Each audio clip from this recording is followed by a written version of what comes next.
जी हाँ दोस्तों, आज हम लोग जो है संचार का आधारभूत मॉडल पढ़ेंगे। आज हम लोग आधारभूत मॉडल में कई टाइप के होते हैं, जो 3 टाइप मुख्य रूप से आप देख पा रहे हैं। इसके पहले हमने लगभग 10 से 12 क्लास कर चुके हैं इस टॉपिक का, और ये यूनिट जो है हमारा आज कंप्लीट हो जाएगा। इसके बाद दोस्तों नेक्स्ट यूनिट जो है एमपीपीएससी को ध्यान में रख करके या इंफॉर्मेशन टेक्नोलॉजी को ध्यान में रख करके हम जो है नेक्स्ट यूनिट आपके लिए चलाएंगे। जो लोग दोस्तों इस वाले वीडियो को आप देख रहे हैं, उनसे मैं आशा करूंगा कि पहले जो है ये वीडियो अगर आप देख रहे हैं तो इसके पहले वाले वीडियो जरूर देख लीजिएगा, तभी आपको पूरी क्लियर होगी। आज हम पढ़ने वाले हैं संचार का आधारभूत मॉडल। जैसा कि संचार के जो आधारभूत मॉडल होते हैं वो मुख्य रूप से कितने प्रकार से बांध के पड़ते हैं। एक रैखिक होता है, लीनियर। इसमें क्या होता है, केवल एक तरफा का संचार को देखता है, केवल एक तरफा, only look at one way communication देखता है। इंटरेक्टिव संवादात्मक में क्या होता है, look at the two way communication. इसमें लगभग एक बोलने वाला और एक दूसरे को कम्युनिकेशन करने वाला होना है।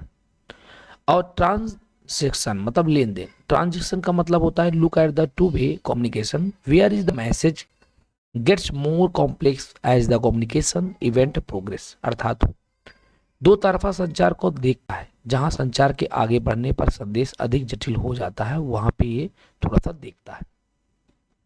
जैसा इमेज में देखिए, इसमें एक ही केवल सुनने वाला होता है। यहाँ पे जो है ये बोलता भी है और सुनता भी है, दो तरफा होता है इसमें। और इसमें क्या होता है, केवल देखता है, जटिलता कहाँ आ रही है उसको अच्छे से समझने की कोशिश करता है, देखने की कोशिश करता है। अब हम देखने वाले हैं नेक्स्ट, अपन अनसंचार के मॉडल देखेंगे। अनसंचार में अगर हम पढ़ने वाले हैं अदर मॉडल्स कम्युनिकेशन पढ़ें, तो सबसे पहले इनकी एक एक चीज़ों को समझेंगे। पहले देखिए अरस्तु जी कौन सा मॉडल दिए हैं, फिर लेसवेल कौन सा मॉडल दिए हैं, फिर वीवर मॉडल दिए हैं, फिर ब्रालोस एसएमसीआर बेलो का एसएमसीआर मॉडल दिया है। 5 नंबर में आस्क्रूड श्रम मॉडल दिया है। फिर और बिस्टनली और मैकेलिन मॉडल दिया गया है। फिर वर्लुंड का मॉडल दिया गया है। इसके बाद डांस हेलिक्स मॉडल होता है। तो कुल मिला के 8 मॉडल जो है अन्य संचार के मॉडल को समझेंगे। यहाँ पे जो कंसेप्ट है, जो प्रश्न आने की बात होती है, वो टाइप के बेस पे अलग अलग तरह से प्रश्न पूछे जाते हैं। इसलिए इस सारे मॉडल को अच्छे से पढ़ेंगे और समझने की कोशिश करेंगे। तो सबसे पहले अपन जो मॉडल हैं इनके डिस्क्रिप्शन एक साइड पे लिखे हुए हैं, मॉडल लिखे हुए हैं और कौन से टाइप के मॉडल हैं। जैसा कि अभी हमने देखा कि अरस्तु का मॉडल जो है ये लीनियर है अर्थात तो रैखिक है। इसका मतलब है हमें संवाद करने के लिए संचार के 5 तत्व को देखना चाहिए, एक वक्ता, एक भाषण, एक अवसर और एक लक्षित दर्शक और प्रभाव। यानी we look at 5 element in communication to communicate, speaker, speech, occasion, target, audience and effect. ठीक है। अच्छा, अरस्तु के मॉडल का ये कहना था। और लॉसवेल्स मॉडल में क्या कहा गया है, ये रैखिक ही है। इसमें क्या क्या चीजें देखे गए, इसमें 5 प्रश्न पूछकर एक तरफा संचार का विश्लेषण है। किसने क्या कहा और किस माध्यम से और किससे और किस प्रभाव से, ये पांचों चीजों को देखा जाता है। Analysing one way communication by asking 5 questions. ठीक है। इसमें 5 क्वेश्चन है, said what, through which canal, channel, to whom और with what effects। ये 5 इफेक्ट को हमने इसमें समझते हैं। इसे लेसवेल का मॉडल समझते हैं दोस्तों। इसके बाद शैनन वेयर मॉडल रैखिक ही है। इसमें संचार में शोर की भूमिका का उजागर करने वाला पहला है जो एक संदेश को बाधित कर सकता है। संचार में शोर की भूमिका को उजागर करने वाला पहला जो एक संदेश को बाधित कर सकता है, ध्यान रखिएगा बेटा। सैन वीवर मॉडल में ये कहा गया कि संचार में शोर की भूमिका को उजागर करने वाला पहला है जो एक संदेश को बाधित कर सकता है, उसे सैन वीवर मॉडल कहते हैं। बार्लो एसएमसीआर यानी बार्लो का एसएमसीआर मॉडल देखेंगे, ये भी एक रैखिक है। और ये communication is a 4 step sources, messages, channels and receivers. अच्छा, तो 4 चरणों में है संचार, स्रोत, संदेश, चैनल और रिसीवर होता है। ओके, चलिए दोस्तों अगर 5 की बात करें तो ऑस्कूट एस्कॉर्मेस मॉडल, ऑस्कूट श्रम मॉडल्स की बात करेंगे हम। ये संवादात्मक होता है, इंटरेक्टिव होता है। इसमें क्या होता है, यह दिखाया जाता है कि बातचीत के दौरान वास्तविक समय में जानकारी को कैसे एनकोड या डिकोड और व्याख्या करना है। ये सारा मॉडल हमें कौन से मॉडल समझ में आता है? ऑस्गुड श्रम मॉडल कहा जाता है, यह संवादात्मक मॉडल कहते हैं। देखिए दोस्तों, ये प्रकार है वेस्टली एंड मैकेलिन। वेस्टली और मैकेलिन मॉडल जो आया है, ये भी इंटरेक्टिव मॉडल्स है, यानी संवाद मॉडल्स हैं। और our communication influenced by environmental, cultural and personal factors. हमारा संचार पर्यावरण, सांस्कृतिक और व्यक्तिगत कारकों से प्रभावित होता है। ठीक है, अब देखिए बेटा, वेस्टली जो है मैकलिन मॉडल्स ये संवादात्मक हैं, और ऑसगुड श्रम मॉडल्स ये भी संवादात्मक है। इसके बाद अगर हम बात करें वर्नलुट का मॉडल, वर्नलुट का मॉडल जो है 7 नंबर देखेंगे, उसमें ट्रांजेक्शनल यानी लेन देन संबंधी बात है।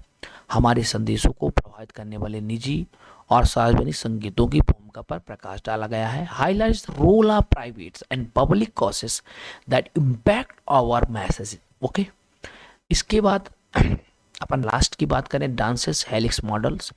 इसमें ट्रांजैक्शनल की बात कह रहा है, लेन देन संबंधी बात कह रहा है।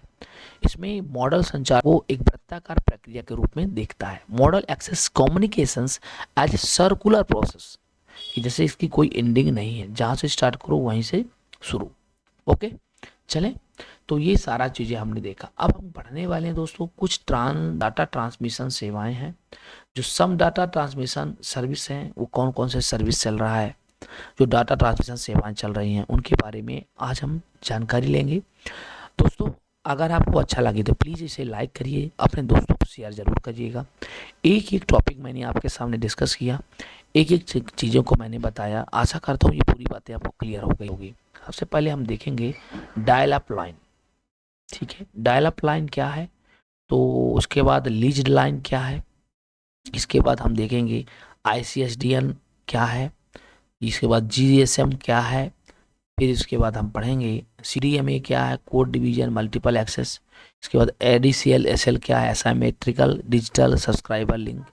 ये सारा 6 पॉइंट के बारे में हम चर्चा करेंगे। तो सबसे पहले हम डायल अप लाइन की बात करेंगे। डायल अप लाइन, तो जैसा कि डायल अप लाइन में हम देखेंगे इस स्विच्ड लाइन भी कहा जाता है। इसका प्रयोग टेलीफोन की तरह नंबर डायल करके कम्युनिकेशन स्थापित करने में किया जाता है। जैसे कोई भी हम यहाँ पे अगर नंबर डायल कर रहे हैं तो कहीं ना कहीं उस चीज़ को हम लिंक करने की कोशिश कर रहे हैं। सही है। इस सिस्टम में जब इंटरनेट चालू रहता है, इस फोन या इस समय फ़ोन का प्रयोग बातचीत करने के लिए नहीं किया जा सकता, उस समय इसका प्रयोग होता है। इस प्रकार की सर्विस में मॉडेम को टेलीफोन लाइन में कनेक्ट किया जाता है, और इसमें slip serial line internet protocol या PPP point two point protocol का प्रयोग किया जाता है। SLP स्लिप और PPP का प्रयोग किया जाता है। दोस्तों, अगला लीज लाइन की अगर हम बात करें तो लीज लाइन इस प्राइवेट या समर्पित लाइन, डेडिकेटेड लाइन के नाम से जाना जाता है। इसे लीज लाइन को डेडिकेटेड लाइन भी कहते हैं, और दो दूरस्थ कंप्यूटर को एक खास लाइन से सीधा कनेक्ट किया जाता है, इसे लीज लाइन कहते हैं। इसका प्रयोग आवाज़ तथा डाटा दोनों के लिए किया जा सकता है। It can be used both voice and data. Baidu and BPS 5 bits पर सेकेंड में मापा जाता है, यह दूरी पर निर्भर करती है। इसका प्रयोग सामान्यतः बड़ी संस्था द्वारा अधिक मात्रा में डाटा ट्रांसमिट करने के लिए होता है। लेन नेटवर्क में कंप्यूटर आपस में लीज लाइन या समर्पित लाइन द्वारा ही एक दूसरे से कनेक्ट होते हैं, जैसे आप इमेज में देख पा रहे हैं लीज लाइन ब्रॉडकास्ट। ओके, अगर हम नेक्स्ट करें तो ISDN यानी ISDN integrated service digital network, integrated service digital network के बारे में बात करेंगे। ISDN का फुल फॉर्म है I से इंटीग्रेटेड, और S मतलब सर्विस, D मतलब डिजिटल, और N फॉर नेटवर्क। ये एक circuit switch telephone network system है, और इसमें डाटा ट्रांसफर डिजिटल रूप में होता है, इसलिए इसे मॉडेम की आवश्यकता नहीं होती है। इसमें शोर का भी नियंत्रण नगण्य होता है। इसमें आवाज़ डाटा दोनों के लिए अलग अलग चैनल का भी प्रयोग किया जाता है।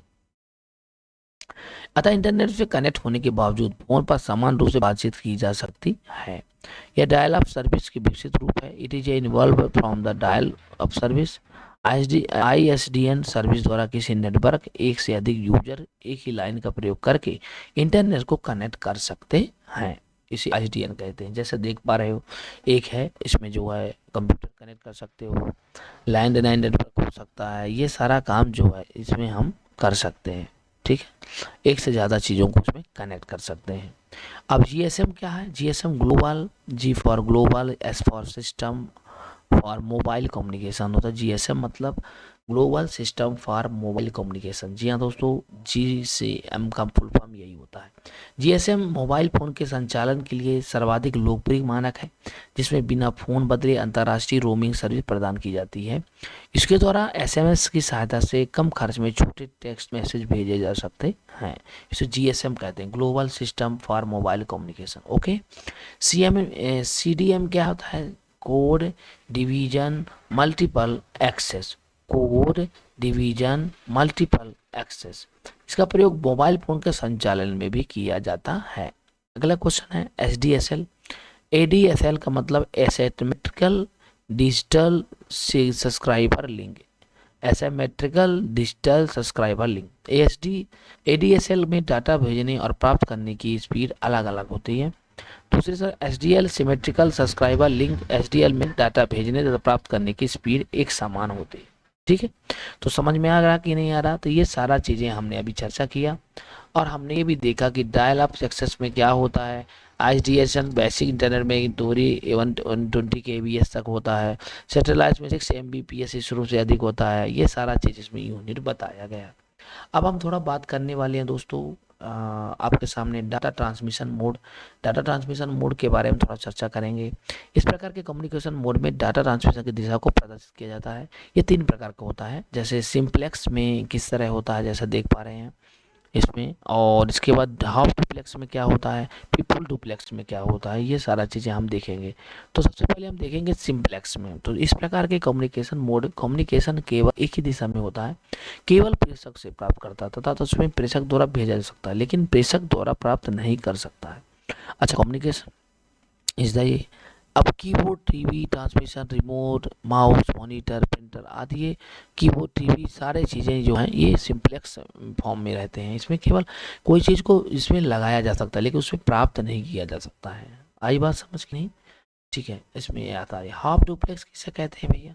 इस प्रकार के कम्युनिकेशन मोड में प्रेषक द्वारा भेजा जा सकता है तथा डाटा प्राप्त भी कर सकते हैं। कम्युनिकेशन दोनों दिशाओं में होता है, लेकिन एक समय पर केवल एक ही दिशा में कम्युनिकेशन संभव होता है, और इस चीज़ को बोलते हैं। बाकी वॉकी टॉकी जो है ये इसी में होता है। Bluetooth, railway track, wireless fax आदि मशीन इसी पे काम करती है।